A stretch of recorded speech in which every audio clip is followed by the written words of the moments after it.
Good morning, everyone, and welcome to another session of Strategic Narrative Underground. My name is Guillaume Wiatr. I'm the principal and founder of MetaHelm. MetaHelm specializes in strategic storytelling. We help businesses, we help CEOs, executive teams, entrepreneurs, creators build a strategic narrative so that they take their idea to the next level of adoption and engagement within their community. Today, I want to talk about a topic that I call evolution. It's a little bit of an experiment. This is an idea that I've been thinking about for a while. Last week, I highlighted the importance of context to build a strategic narrative. And within this idea of context is this idea also of evolution. And today, my talk has one main idea, which is that you should tell us you should tell us where we are coming from, so that we believe where you are taking us. But the ideas that I'm about to share are fresh and new. This is the virtual stage that I use to test new thinking with you. So hopefully this makes sense. I have a question for you. Have you ever wondered why time-lapse videos and landscapes are so compelling to watch? In a way, they give us a sense of standing apart from the regular flow of time. And for a few minutes, they remove us from our human condition and elevate our point of view. Our perspective changes because we revisit the past at a speed that helps us make sense of where we live and where we come from. And in a way, a time-lapse video is also an invitation for us to imagine the future too, because visually traveling through the time dimension at a fast pace helps us make deductions. So after we're done watching, it's like we can predict what's coming next. And by changing our perception of where we live and making us imagine the future, a time-lapse video of our landscape helps us see context differently. And when this happens, it becomes much easier to accept the change that we can see unfold in front of our eyes in this very landscaping context. It's like the change that we see through this video and through the video frames become undeniable. They're inevitable, and the change is like irreversible. Traveling through time changes changes our perspective and changes our narrative. I'd like to share a video with you. It's a commercial for Google. I discovered it very recently. And we'll do a little bit of a test. I'm going to share it with you without the sound. It's just 2 minutes. Although silence might seem a little awkward, I will let's see what it does, and I'll follow up with a question for you. Can you guys see this little planet here? Okay.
All right, that's it. That was the 2 minute and 20 second, 2 minutes, 25 seconds video here. I don't know about you, but 2 minute, 25 seconds of silence can feel very long. But when we have something to watch, we get at least drawn, into the visual. And so the test that I'd like to do is relies on a question, and the question is, what did you notice in this video? What story is it telling?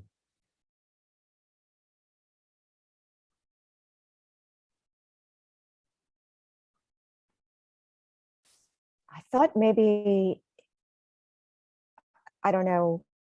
I mean, you can see that the earth changes a lot over the course of time. It also looked a little bit depressing, like some things were going away, like nature was going away, and man was just taking over everything. So that, I don't know if that was something they wanted to point out. If it is, then they were successful. Right. Well, yeah, well, I'll play it again with the sound, so we'll find out, I guess, because there is a voiceover on it. It appears like to document climate change is what I was seeing, but yeah, in fact, you're spot on. I'm just gonna play the video for you, but that's the story. So it's visually very effective, and it's a commercial too. So it's here to sell a product. And the product is Google Earth, and there is a new feature apparently called time lapse. Maybe it's not that new, but I didn't know about it. At least I found out about it. There's a new feature, and so the visual message that we're seeing here is that our context, our environment is evolving, and this tool enables you to witness this. So let's play the video now, and I'll tell you what my question is going to be at the end of this video is, how is the video now with the sound changing the narrative, if at all, compared to the first path of the video with the sound? Sounds good? All right, so let's do this. Can you see the screen with the video? Yep. All right, cool. Can you hear okay? There's a place in our universe, a marble spinning in a vacuum.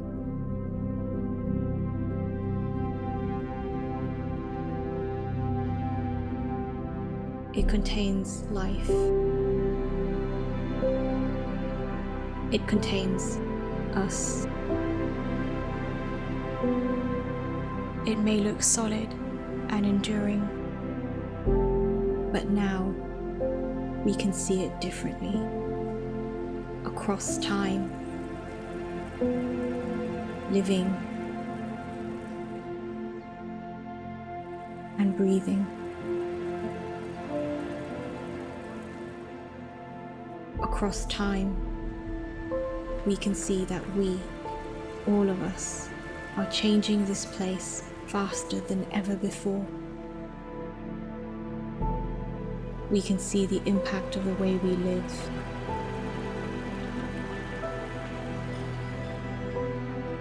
Of the choices we make.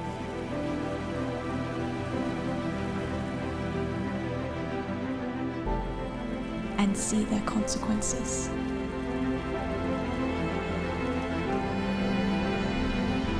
There's a place in our universe. How we decide to treat it today will determine our future. What will you think? What will you do when you see our world changing before your own eyes?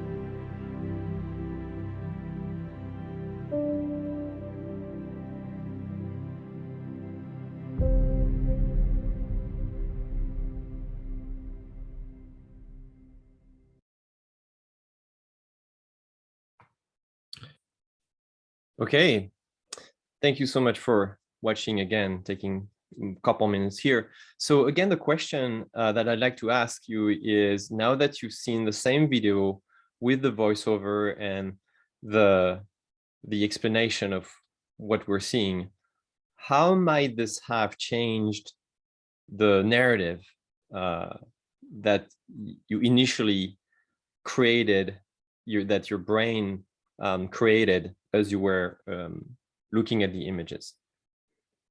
What is the difference here? What was the before? What was it before? What was it after?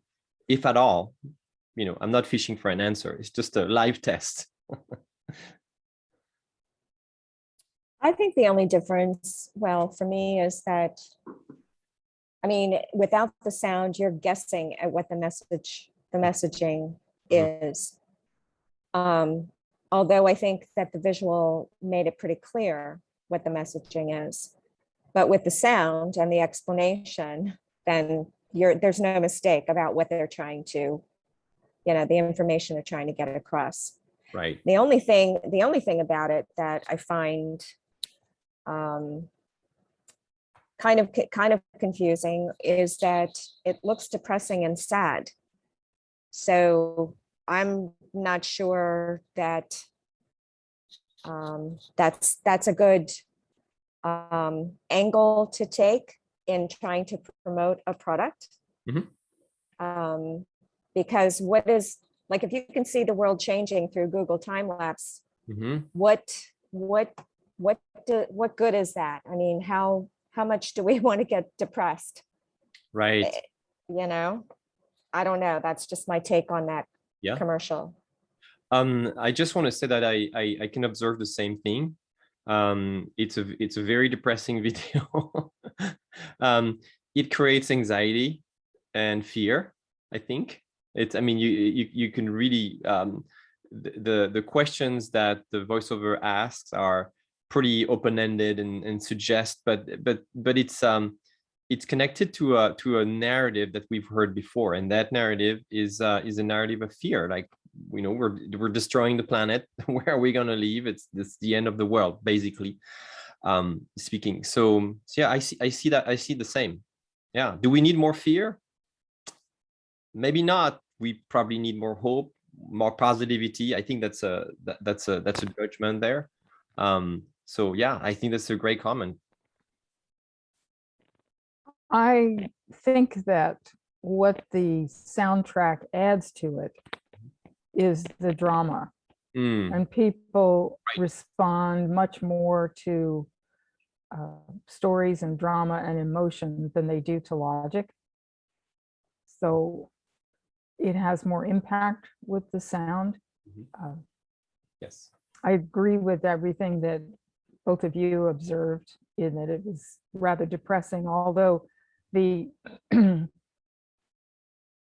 opportunity, they do mention that it could affect your choices in the future. And so the implication is that if you see this, yeah, it looks bad, but you can change it. Yeah, there is. I really like both those comments because they're very complementary. There is an opportunity. You may look at these consequences in a way that has impact on the way you behave. So watching evolution here potentially triggers a change in behavior. There is a new way to look at it. There's a new opportunity, and our product is a window, is an open invitation towards this opportunity. So I'd like to so my point today is to show you how, by representing evolution, we can actually probably trigger change in a positive way and help create a movement around a company, a business, or a product. But I'd like to deviate just a little bit because I feel like in exploring this topic, there's a tension. There's a tension between the idea that we can build better companies if we just build a better strategic narrative, and the evolution happening around us. So let me explain. So it is possible to design a strategic narrative. I write 7 days a week about strategic narrative in the context of this work. the underlying idea is the keyword is building. So it's intentional.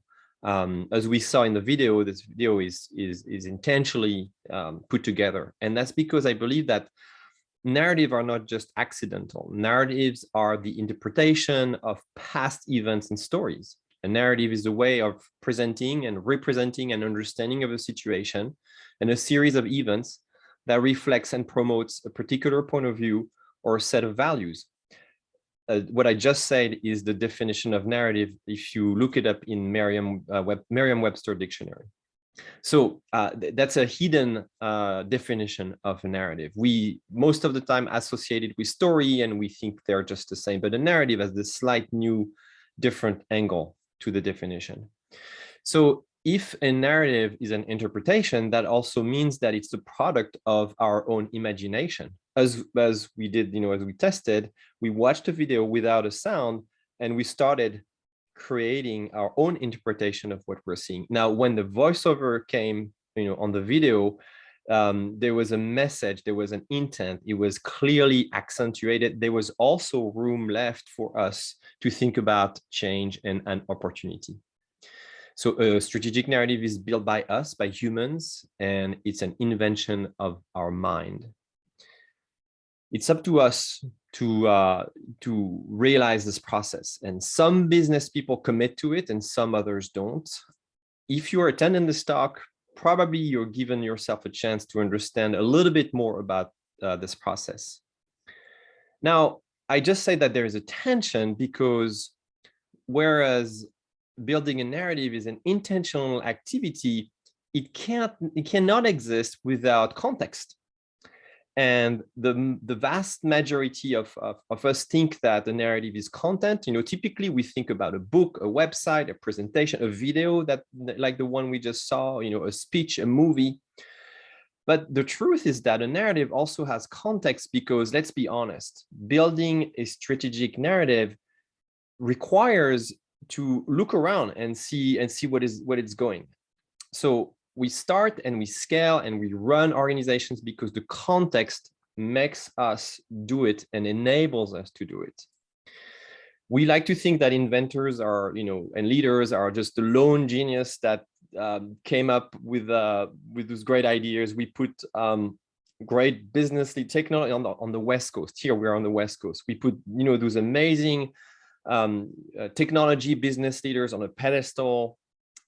I think there is another way to look at this, and in the context of evolution, because everything around us is evolving. Evolution is a gradual development of something, especially from a simple and simple state to a more complex and advanced and mature state.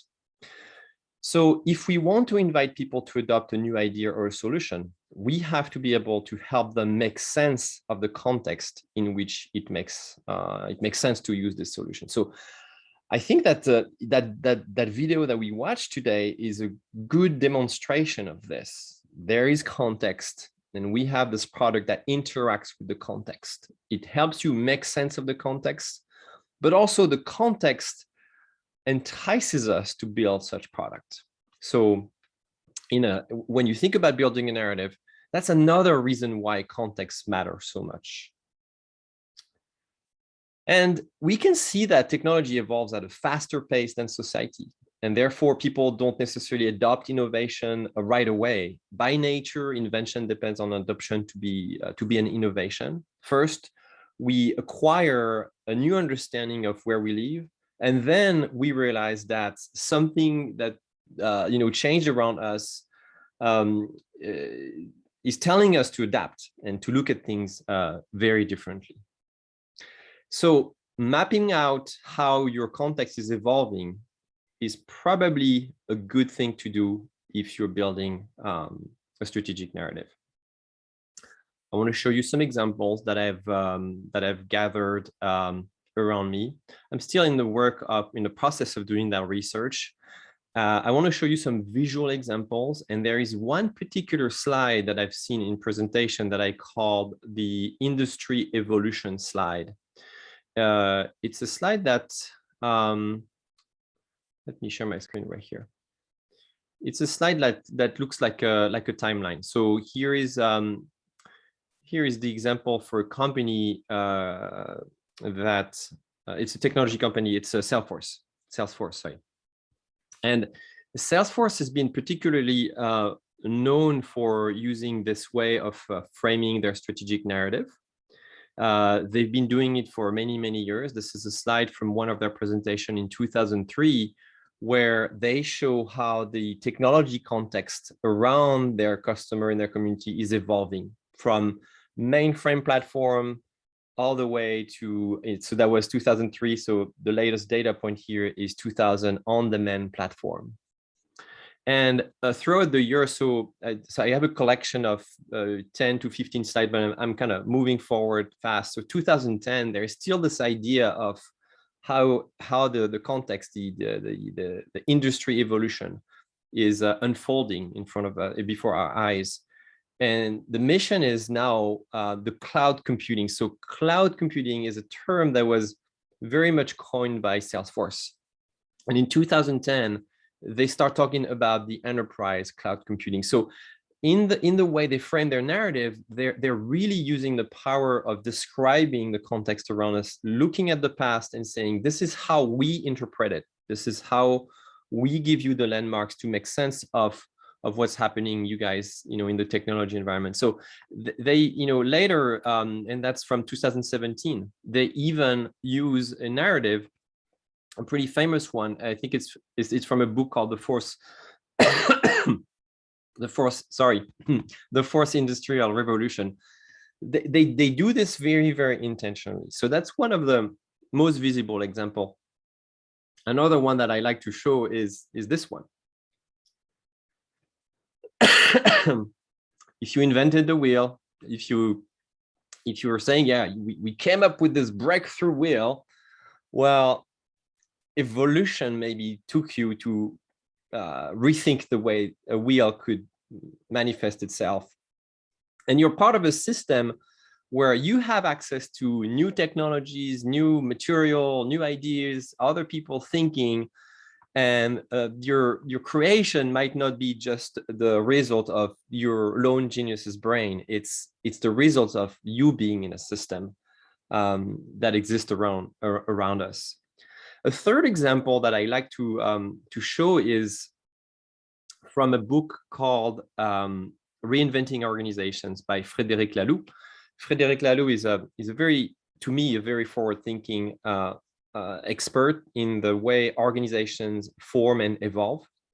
And he put this book together in 2014. And this is his representation of the evolution of organizations. And his point is that evolutions happen through a series of changes. According to him, those changes are sudden breakthroughs. There are moments of realization, and it looks like there's a new model that he calls the teal model in reference to the color here. Looks like there is a new model of organizations where companies are self-organized, they're self-managed, and they are therefore more resilient to change. They are more agile, so they will perform better and last longer.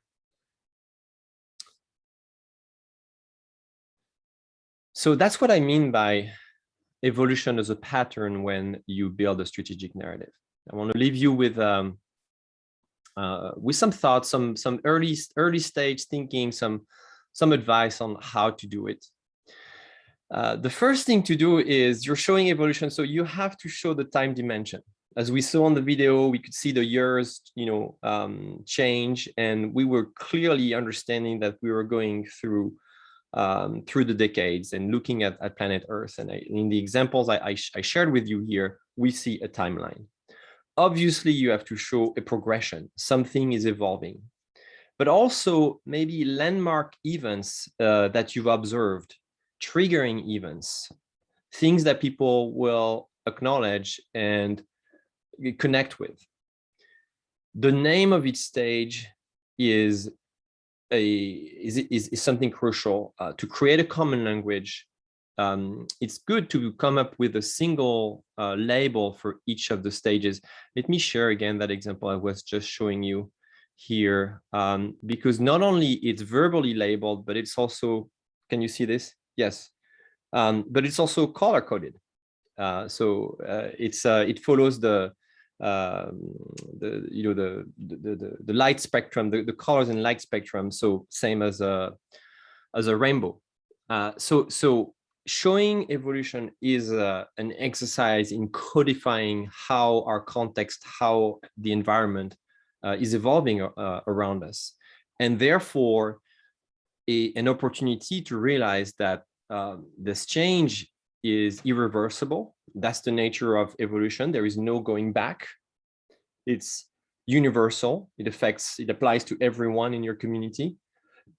It is undeniable because we place the change in time with key landmarks, recognizable events, and it's inescapable because it will affect the population you serve. Again, whether this is the planet, the world, or just your direct local community, even your family, that applies to, this is a way to look at what a strategic narrative does. You may choose to identify each stage with an adjective, a noun, a verb, a color, anything you'd like. Make it memorable and as easy to remember as possible. All right, as we saw, you can see this evolution as a threat or an opportunity. It's up to you, and that's the power of a narrative. So as a conclusion, when you depict the evolution around us, you do something pretty critical, which is to tell us where we are coming from so that we are more connected with the way you think about where we should head next.